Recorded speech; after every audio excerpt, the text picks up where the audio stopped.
I was 5 months pregnant when I collapsed in my bathroom, dizzy, shaking my hand pressed against my belly as the cold tile bit into my knees. The doctors couldn't understand it. My iron levels were dangerously low. My baby was showing signs of developmental compromise. I had taken my prenatal vitamins every single day. Then the lab results came back. Sugar water. That's all that was in my bottle. Someone had replaced my supplements with nothing but glucose and food coloring, and they'd been doing it for 8 weeks.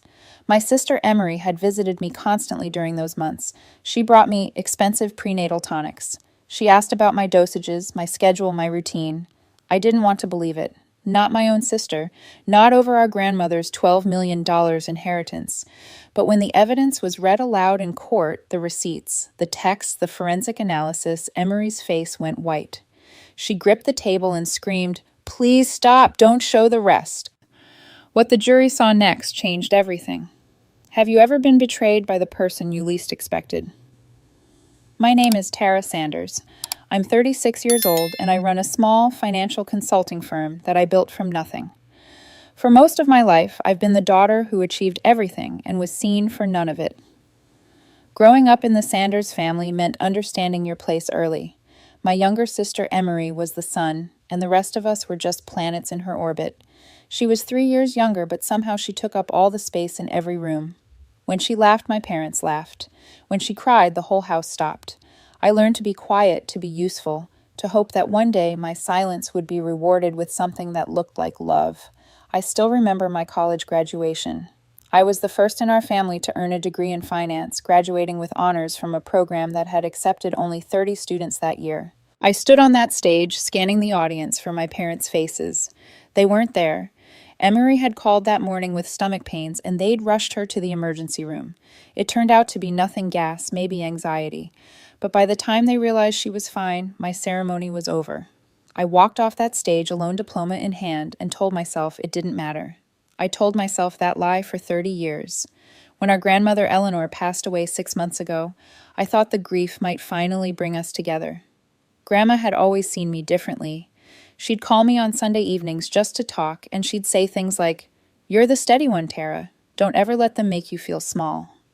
I didn't fully understand what she meant until the day her lawyer gathered us in his office to read the terms of her trust. $12 million. Managed by First National Bank as independent trustee. And one condition that changed everything. The granddaughter who gives birth to and demonstrates responsible care for a child within 2 years of Eleanor's passing would be appointed beneficiary trustee. I was already 4 months pregnant when I heard those words. After years of trying, years of disappointment, I had finally conceived. I hadn't even told my family yet. But Emery had been trying for 5 years. 3 miscarriages, a husband who couldn't handle the grief and left her last year. She had lost everything she'd been reaching for, and now sitting in that lawyer's office, I watched her face go pale as she realized she was about to lose this too. That evening, I passed the bathroom at my parents' house and heard her voice through the door. She was whispering, but the words were sharp enough to cut through wood. She never even wanted children. She never talked about it. I've been trying for 5 years. I lost my marriage over this. And she just gets pregnant by accident? No. That's not how this ends. I should have felt afraid. Instead, I felt sorry for her. My sister had suffered real loss, real pain. I convinced myself that her anger was just grief talking. Over the following weeks, Emery began visiting me constantly. She brought expensive prenatal vitamins, asked about my dosages and schedule, and seemed genuinely interested in my pregnancy for the first time. I wanted so desperately to believe that she finally cared about me. I let her into my home, into my routine, into my trust. I noticed small things I didn't understand then. My mother writing in a leather diary, then hiding it when Emery walked in. Our grandmother's old friend Ruth stopping by to say, "Eleanor asked me to give you something when you become a mother. Not yet, but soon." And one night, Emery's phone lighting up with a text she quickly hid from view. 8 weeks later, I woke up exhausted again. I'd been tired for weeks blaming work and pregnancy hormones. But that morning, the dizziness hit so hard I collapsed on my bathroom floor. Hand pressed against my belly, I felt something I'd never felt before, true fear. Something was wrong. Something had been wrong for a while. Why didn't I notice? The ambulance arrived 12 minutes after I dialed 911. I remember counting each minute on the bathroom floor, my back against the cold tile, my hands wrapped around my belly, as if I could protect my baby through sheer will. By the time the paramedics lifted me onto the stretcher, I had convinced myself it was just dehydration, just stress, just the price of working too hard during pregnancy. I was wrong. The emergency room doctor was a woman in her 50s with kind eyes and a voice that carried bad news gently. She ran test after test, and with each passing hour, her expression grew more troubled. When she finally sat down beside my bed, I knew whatever she was about to say would change everything. Mrs. Sanders, your iron and folic acid levels indicate you haven't been absorbing proper nutrients for at least 6 to 8 weeks. This level of deficiency doesn't happen overnight. Have you been taking your prenatal vitamins? I nodded, confused. Every single day. I never missed a dose. She asked about my prenatal appointments. I admitted that I had rescheduled my last checkup because of a major client deadline at work. The clinic was backed up, and they pushed my new appointment 3 weeks out. My earlier visits had all been routine ultrasounds. Everything looked normal, so no one ordered a comprehensive blood panel. I never imagined anything could be wrong. The doctor asked if she could see my vitamin bottle. I had it in my purse, the same bottle Emery had given me weeks ago. She took it to the lab herself, and when she came back an hour later, her face had changed. The kindness was still there, but underneath it was something harder, something angry. The lab results show that this bottle contains nothing but sugar water and food coloring. There are no vitamins in here at all. Someone replaced your supplements with a fake. The room tilted. I gripped the bed rail and tried to breathe. Sugar water. For 8 weeks, I had been swallowing sugar water while my baby starved for the nutrients she needed to grow. I thought about Emery visiting my apartment, bringing me those expensive bottles, asking about my dosages and schedule. I thought about her standing in my kitchen while I thanked her for finally caring. I didn't want to believe it. Even with the evidence in front of me, some part of me still wanted to believe my sister wouldn't do this. 3 days later, I brought the lab results to my parents' house. I didn't accuse Emery directly. I couldn't bring myself to say the words out loud. Instead, I simply asked if anyone else had access to my apartment. Maybe someone had broken in. Maybe there was another explanation. My mother's face tightened the moment I walked through the door. Emery was already there, sitting on the couch with a cup of tea, looking fragile and tired. When I explained what the doctors had found, she burst into tears. Are you seriously implying I would hurt your baby? After everything I've lost. 3 miscarriages, Tara. My marriage fell apart. I've been through hell, and you think I would do this to you? I stood there holding the lab report, watching my mother rush to comfort Emery, while my father sat in his chair with his eyes fixed on the floor. He said nothing. He never said anything. His silence had been his signature my entire life, and in that moment, I finally understood what it really meant. It meant he would never protect me. It meant I had never been worth the discomfort of speaking up. My mother turned to me with cold eyes. You're being paranoid, Tara. Pregnancy hormones can make women irrational. I think you should go home and rest instead of making accusations you can't take back. I left their house feeling like I was the monster, like I had imagined everything, like maybe I really was crazy. 3 weeks passed. My doctor started me on emergency supplements and monitored my baby closely. The developmental concerns were still there, but we were intervening in time. I tried to focus on that. I tried to stay calm. Then my mother called to invite me to a family dinner. She said Emery had news to share. I should have known. I should have prepared myself. But when Emery stood up at that dinner table and announced that she was pregnant, I felt the ground shift beneath my feet. She held up an ultrasound image dated 7 weeks prior, and my parents erupted in joy. My mother cried. My father actually smiled. Everyone hugged Emery like she had performed a miracle. I looked at that ultrasound date and frowned. 7 weeks ago. But Emery had been visiting me constantly during that time, asking about my vitamins, studying my routine. If she had known she was pregnant, why was she so focused on me? Then I understood. Emery had been pregnant. The ultrasound was real, but something had happened between then and now. I could see it in the way she held that image, the way her fingers trembled slightly at the edges. She was showing them proof of a pregnancy that no longer existed. She had miscarried again, her fourth loss, and instead of telling anyone, she had kept the old ultrasound and continued performing. When our eyes met across the table, Emery's gaze was cold and steady. She knew that I knew, and she was daring me to prove it. I couldn't. No one would believe me. I was already the paranoid sister who accused her grieving sibling of poisoning her vitamins. If I said anything now, I would look completely unhinged. A few days later, Ruth came to visit me. She brought homemade soup and sat with me in my small kitchen, her weathered hands wrapped around a cup of tea. She had been my grandmother's closest friend for over 40 years, and there was something in her eyes that told me she understood more than she was saying. "Eleanor always worried about Emery," Ruth said quietly. "She told me once that child learned too young that tears could get her anything she wanted. Your grandmother saw things others refused to see."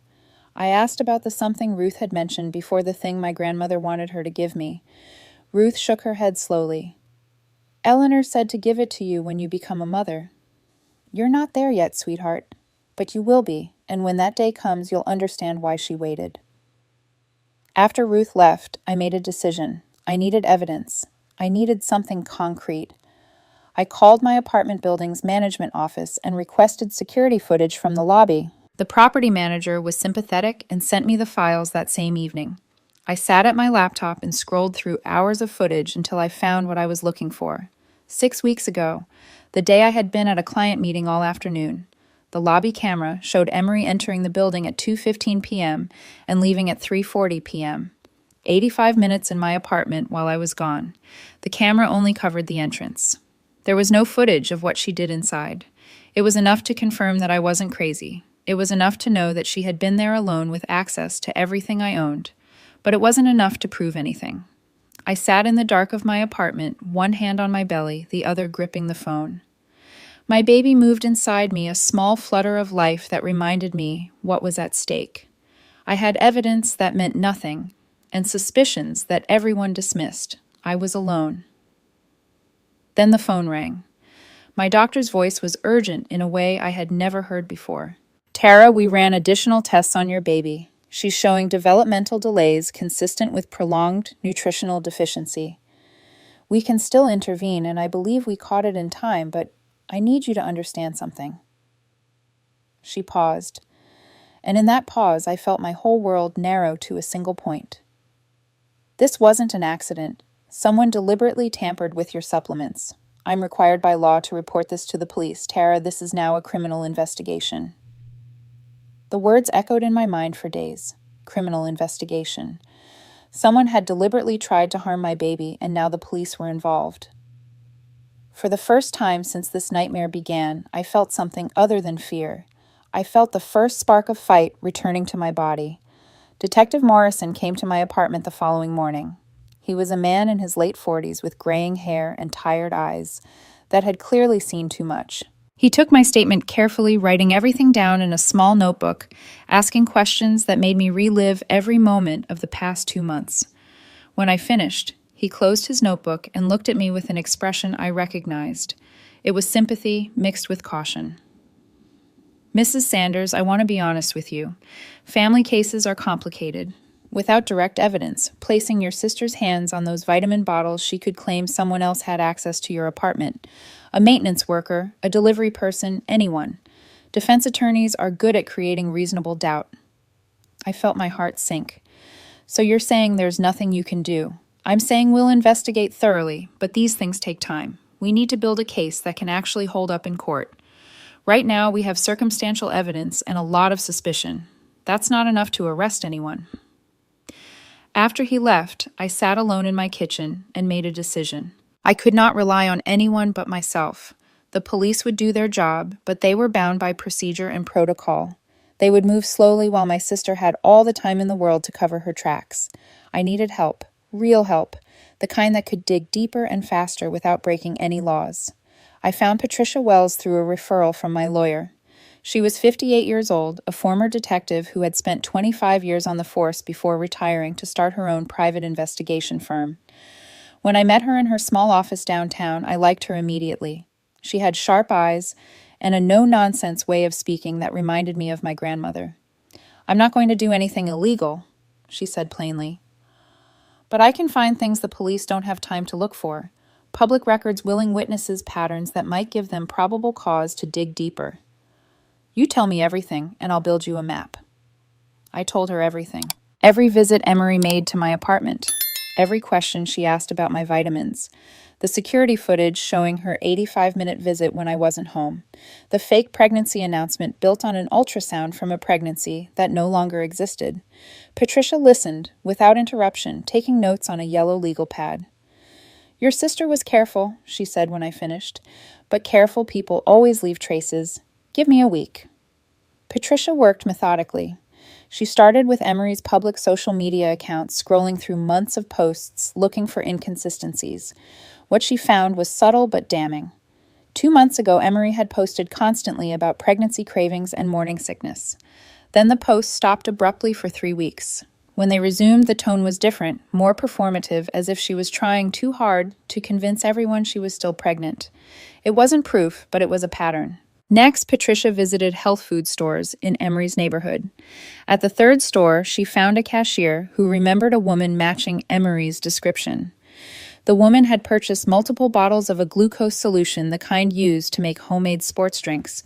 She paid in cash, but the store had security cameras. Patricia didn't take the footage herself. Instead, she documented everything and handed it to Detective Morrison. Now he had probable cause to request those recordings officially. The biggest breakthrough came when Patricia tracked down a woman named Danielle. She was a nurse who had attended nursing school with Emery 15 years ago. According to social media, they had reconnected recently. Patricia found evidence of phone calls and messages between them in the weeks before my vitamins were switched.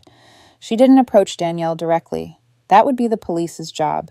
But she gave Detective Morrison everything she had found. 2 weeks later, I got a call from Detective Morrison. His voice was different this time, harder, more certain. We brought Danielle in for questioning. She was terrified, Mrs. Sanders. She's a nurse with a career and a family. When we explained that she could face charges as an accessory to assault on a pregnant woman, she agreed to cooperate in exchange for immunity. My hands trembled as I held the phone. What did she say? Everything. Your sister approached her about 2 months ago, asking for a favor. She wanted to know how to make something look like prenatal vitamins. She wanted to know how long it would take before nutritional deficiency started showing symptoms. And she asked about medications that could prevent future pregnancies, something undetectable. I felt the blood drain from my face. Prevent future pregnancies. This wasn't just about the inheritance. This wasn't just about beating me to grandmother's trust fund. My sister wanted to make sure I could never have children at all. Danielle refused that last request. Detective Morrison continued. But your sister told her she would find another way. The text messages between them are vague because your sister was careful.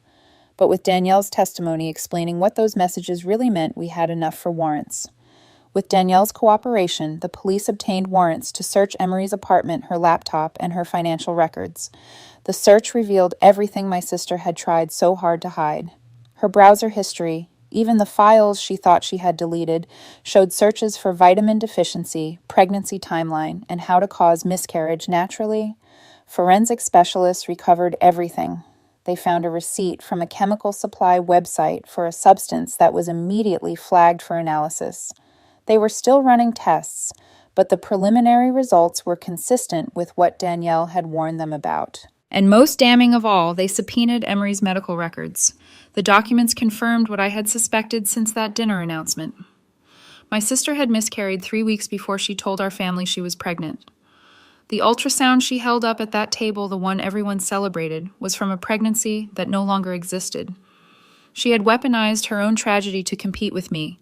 I read through the warrant returns in my lawyer's office, page after page of evidence documenting my sister's betrayal, her searches, her purchases, her lies, the medical records proving she had looked our parents in the eyes and announced a pregnancy she knew was gone. I didn't cry. I didn't scream. I just sat there in cold, clear silence, understanding for the first time how close I had come to losing everything. My baby, my health, my future. My sister had calculated all of it. My lawyer set down the final document and looked at me with an expression I couldn't quite read. It was something between anger and sorrow. There's one more thing, she said quietly. The substance they found in her apartment. Forensics just confirmed what it is. It's not just something that could harm a pregnancy. Long-term exposure could cause permanent reproductive damage. She paused, and I felt the words coming before she said them. She wasn't just trying to end this pregnancy, Tara. She was trying to make sure you could never have children at all. The weight of those words stayed with me through every sleepless night that followed. My sister hadn't just wanted to take the inheritance from me. She had wanted to take my entire future, every possibility of motherhood, every child I might ever have. She wanted to erase that part of my life completely.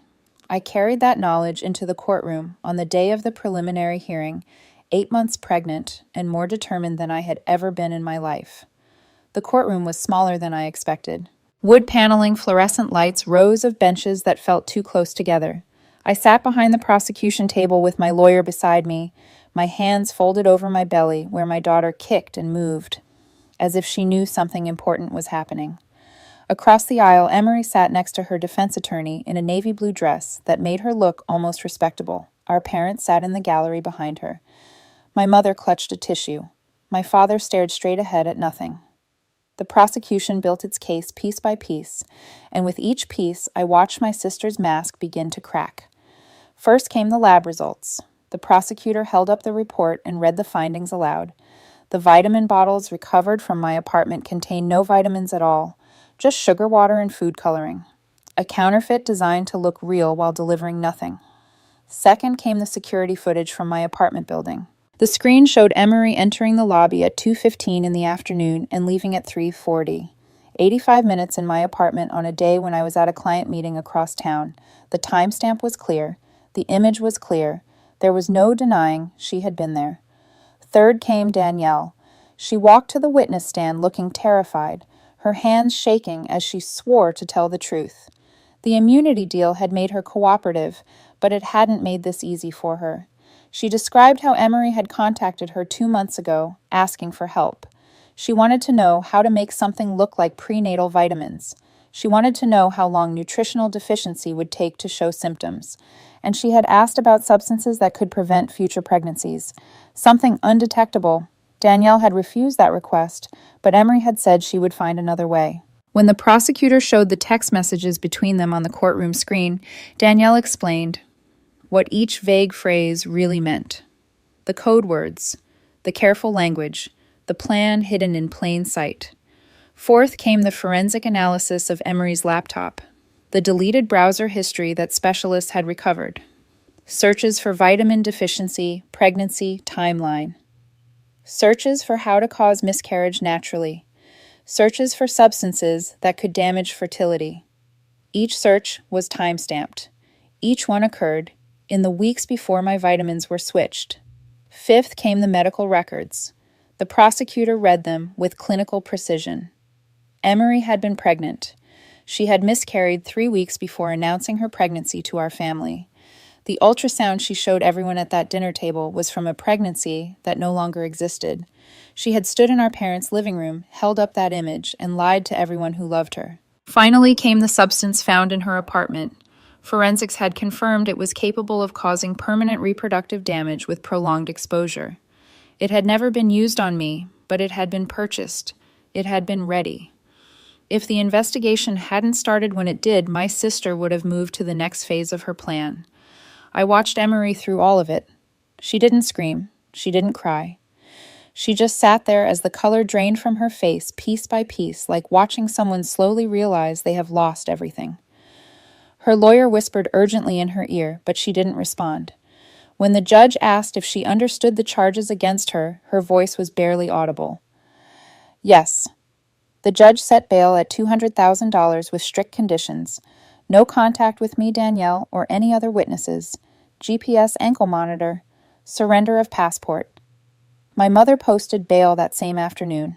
I watched Emery walk out of the courthouse with our parents flanking her, and I felt nothing. Not anger, not satisfaction, just exhaustion. 3 days later, Detective Morrison called me. Emery had violated her bail conditions. She had created a fake social media account and sent Danielle a message that read, "You ruined my life. I hope you know what's coming." Danielle had reported it immediately. The message was traced to Emery's IP address. There would be an emergency hearing the next morning. I went to that hearing. I needed to see it.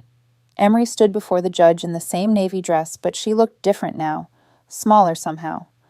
The judge revoked her bail without hesitation. When the officers approached with handcuffs, Emery didn't resist.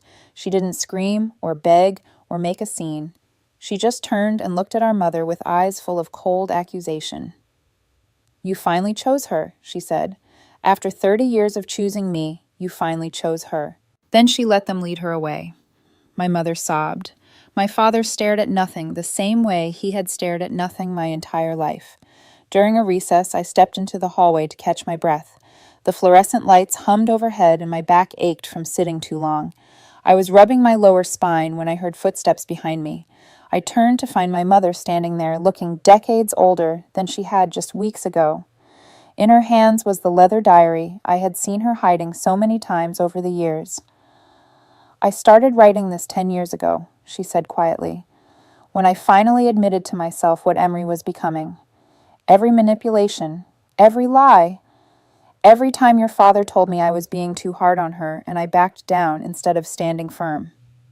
She held the diary out to me, but not as evidence. It was too late for that. She offered it as confession. "I told myself I was keeping records in case things ever got bad enough. I just never imagined bad enough would look like this." Her voice broke. "I failed you, Tara.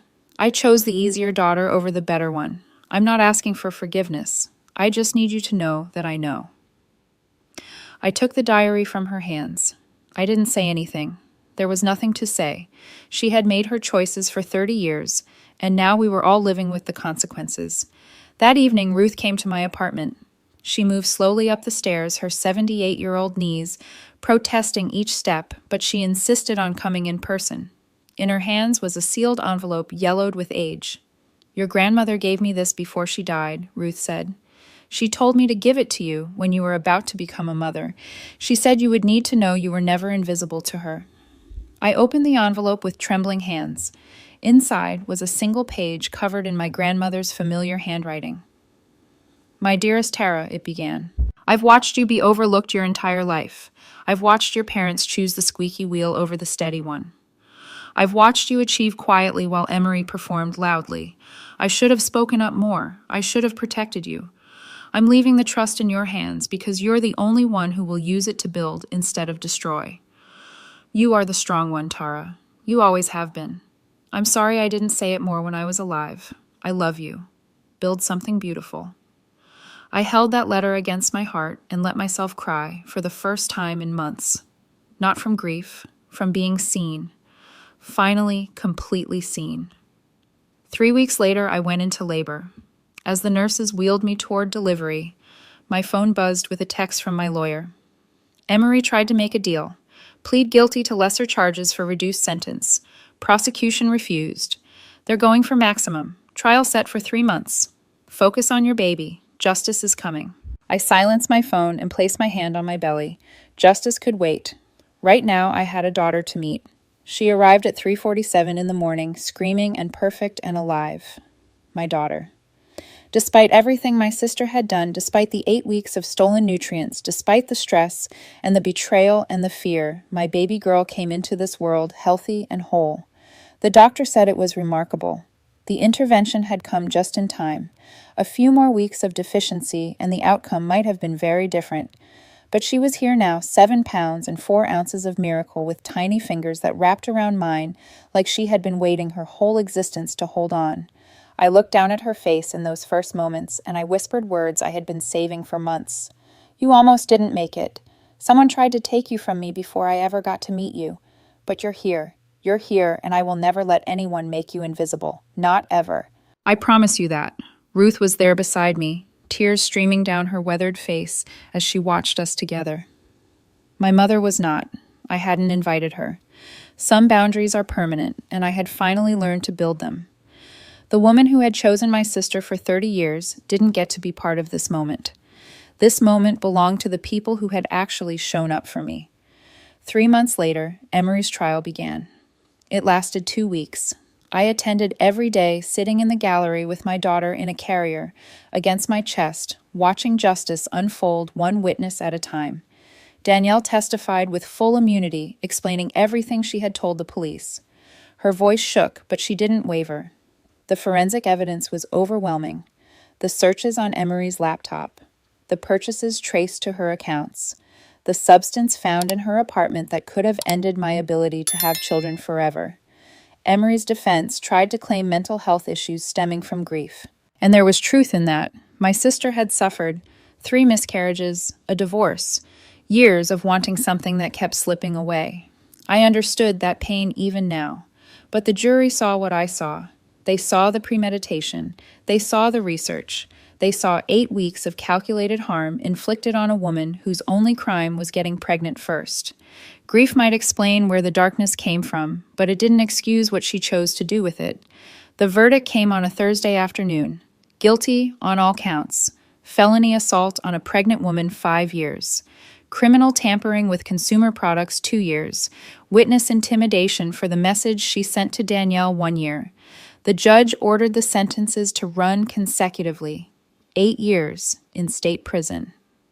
A permanent restraining order preventing her from ever contacting me or my daughter. Complete forfeiture of any claim to our grandmother's trust fund. When the verdict was read, Emery finally broke down. She sobbed and shook and buried her face in her hands, but even her tears felt rehearsed to me. One last performance for an audience that no longer believed her. I watched from the gallery and felt no triumph. Justice isn't sweet. It doesn't undo what was done. It doesn't heal the months of fear or erase the knowledge that my own sister wanted to destroy me. Justice is just necessary. It closes a door so you can finally walk through a different one. As sole beneficiary trustee of the $12 million fund, I could have secured my family's future forever. I could have bought a mansion, hired help, never worked another day in my life. But that wasn't what my grandmother wanted, and it wasn't what I wanted either. I kept only what I needed for my daughter's education and established the Eleanor Sanders Foundation. It provides support for pregnant women and crisis survivors of family abuse and women rebuilding their lives after betrayal. The first scholarship went to a young mother named Maria, who was escaping a manipulative family that had tried to control every aspect of her life. When I handed her that check, I saw myself in her eyes. The fear, the hope, the desperate need to believe that a fresh start was possible. The press covered the story. Reporters wanted interviews, wanted the drama, wanted me to condemn my sister publicly. I gave one interview and said what I needed to say. My sister tried to destroy my future because she couldn't accept her own losses. The best response isn't revenge. It's building something she could never tear down. After that, I stopped answering calls. I had said enough. Now it was time to live. 3 months after the trial ended, a letter arrived at my apartment. The handwriting on the envelope was familiar but unexpected. It was from my father. I almost threw it away unopened. But something made me sit down at my kitchen table and read what he had to say. I have been silent for 30 years, he wrote. I saw what Emery was becoming. I saw how your mother enabled her. I saw you shrinking into the background while your sister took up all the space. And I said nothing. I told myself that peace was more important than truth. I was wrong. Peace built on silence isn't peace. It's just delayed destruction. I don't deserve your forgiveness, but you deserve to know that I was always proud of you, even when I was too weak to show it, even when I let them push you aside. You were the daughter I should have fought for. Enclosed with the letter was an old photograph, my father holding newborn me in the hospital 36 years ago. His face was younger, than unmarked by the years of cowardice that would follow, and in his eyes was something I had never seen directed at me in my entire life. Uncomplicated love, pure and simple and real. Before everything changed. Before Emery came along and demanded all the attention. Before my mother decided which daughter was easier to love. Before my father chose silence over standing up for his firstborn child. I didn't call him. I didn't write back. Some bridges are too burned to rebuild, and I had made my peace with that. But I didn't burn the letter either. I put it in a box along with the photograph, along with my grandmother's letter, along with my mother's diary that I had never asked for but received anyway. The past doesn't need forgiveness. It just needs to be witnessed, then released. I sold my city apartment and moved to a quiet coastal town 2 hours away. I found a small house with a garden and windows that let in the sound of waves every morning. Ruth relocated to a cottage 3 streets over, becoming the grandmother figure my daughter would actually know. We share Sunday dinners now. We plant vegetables together in the spring. We are building the family that blood failed to provide. On my daughter's 6-month birthday, I sat on my porch at sunset with her sleeping in my arms. The sky was painted orange and pink, and the air smelled like salt and jasmine from the garden Ruth helped me plant. She brought tea and settled into the chair beside me, and for a long moment we just sat together in comfortable silence. "Your grandmother would be so proud," Ruth said finally.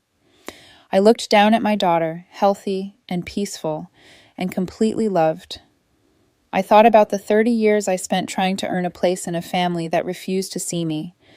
I thought about all the times I made myself smaller, quieter, less hoping that if I just worked hard enough, they would finally notice. They never did. But I finally learned that belonging isn't something you earn from people who don't want to give it. It's something you build with people who choose you back. Some people spend their whole lives fighting for a seat at someone else's table, begging for scraps of approval that never come. I finally learned that the only table that matters is the one you build yourself. I built mine with solid wood and open chairs. There's room for anyone who chooses love over power, truth over comfort, and family over blood. My name is Tara Sanders. I am a mother. I am a survivor. I am finally completely enough. And this is not the end of my story. It's the beginning. Tara's story reminds us of something we often forget. The people who hurt us most deeply are sometimes the ones who share our blood. Family is supposed to be our safe place, but for many of us, it becomes the source of our greatest pain. If you have ever been the overlooked daughter, the invisible sibling, the one who worked twice as hard for half the recognition, I want you to know that you are not alone. Your feelings are valid. Your pain is real. And your worth was never determined by people who refuse to see it. This story teaches us 3 important lessons. First, trust your instincts. When something feels wrong, it usually is. Tara ignored the warning signs because she wanted so desperately to believe her sister had changed. Sometimes hope can blind us to danger. Second, document everything. Whether it is a toxic family member, a manipulative coworker, or an abusive partner, keeping records can save your life. Tara's security footage, the lab results, and the digital evidence were what ultimately brought justice. Third, and most importantly, you have the power to build your own family. Blood does not guarantee loyalty, and shared DNA does not equal love. The family you choose, the people who show up for you day after day, those are your real people. If Tara's journey resonated with you, I would love to hear your thoughts. Have you ever experienced betrayal from someone you trusted completely? How did you find the strength to rebuild? Please share your story in the comments below. Your experience might be exactly what another viewer needs to hear today. If this is your first time here, welcome to our community. We share stories of strength, survival, and starting over. Please subscribe to our channel and turn on notifications so you never miss a new story. Together, we are building a space where every voice matters and no one has to feel invisible. Thank you for listening. Until next time, remember, you are enough. You always have been.